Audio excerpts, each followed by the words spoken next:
I also dying to ask about your background in mixed martial arts, and have you trained before, and have you been in fights and cages and things like that? I've got a little bit of a jujitsu background myself, but what's yours?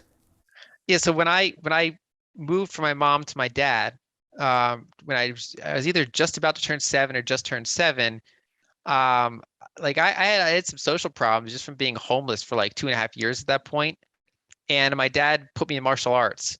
And back then it was like karate, but it was a combination of karate, jujitsu, and kickboxing.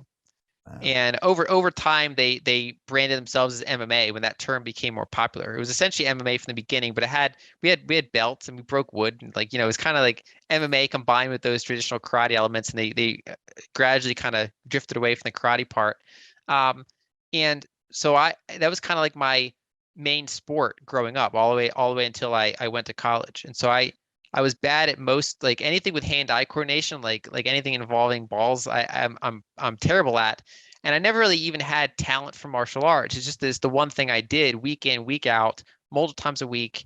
Tournament fighting, becoming an assistant instructor. Just like kind of grinded at it so much that I eventually became pretty decent at it. And so it's the one sport where I kind of know what I'm talking about, where I can watch it intelligently, and that I, it basically made it so that even when I stopped doing it, it was kind of like I was always in shape because of it, and I retained that. It just kind of became natural to stay in shape. And so it was useful for fitness, it was useful for confidence, it was useful for practicality.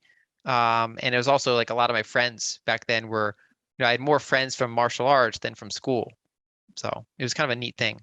One of my martial arts instructors, he said something to me once. He said, Brian, he said, you learn a lot about yourself when you get into a fight.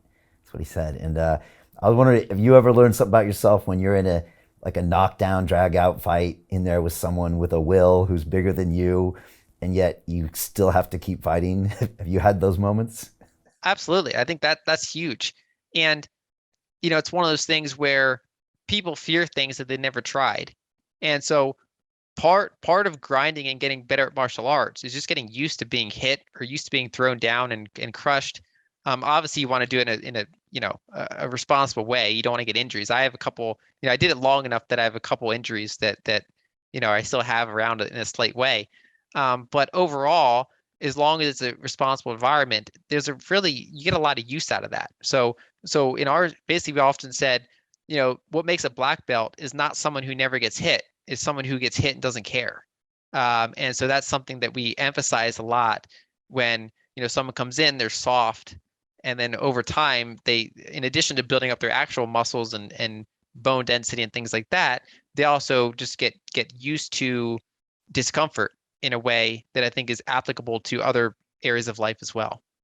Yeah, amen to that.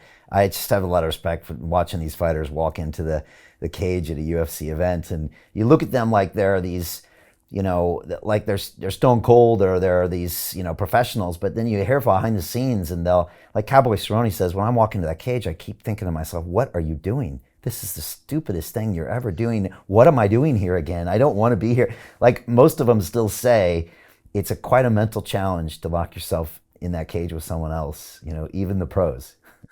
Absolutely. And for most people, obviously those are people that are doing it for money, and so they're willing to take more risks.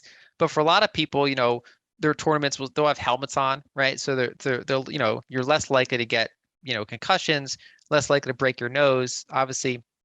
And so overall, there are precautions you can take to still make a sport out of it. I mean, I broke my thumb doing it. I broke my left leg doing it. So there are risks involved.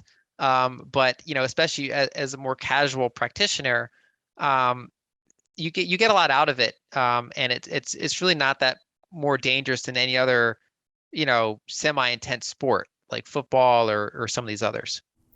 Yeah, I think it's essential for kids to train some kind of martial arts. I'm trying to get my two young boys. They've been to jujitsu classes already, and just getting comfortable with pushing ourselves around. I mean, when I get home from work, they jump on me on the bed anyways, and they want to fight. So it's natural. Dana White always used to say to the UFC, he said, if some guys are playing basketball and some guys are playing hockey and some guys are playing baseball and a fight breaks out, everybody goes to watch the fight. So he says fighting's in our DNA, and he might be right. Do you still train, or do you still follow the sport at all? Not actively, no. I don't train currently. I still stay in shape in other ways. And my husband watches UFC a lot, so he kind of pulled me back into it. And so I there's certain events that I follow, or sometimes for a few months I'll follow it pretty closely, and then I'll drift off because I'm too busy, and then I'll get pulled back in, usually by him again. Like I said, it's the one sport where I could watch it and I know what I'm watching. Whereas if I watch other sports, it's like I don't know who's better than who. I don't know I don't know what makes like I don't know, I don't know what I'm looking at. Whereas in martial arts, I know what the moves are. I can tell when someone's messing up. I get what I'm seeing.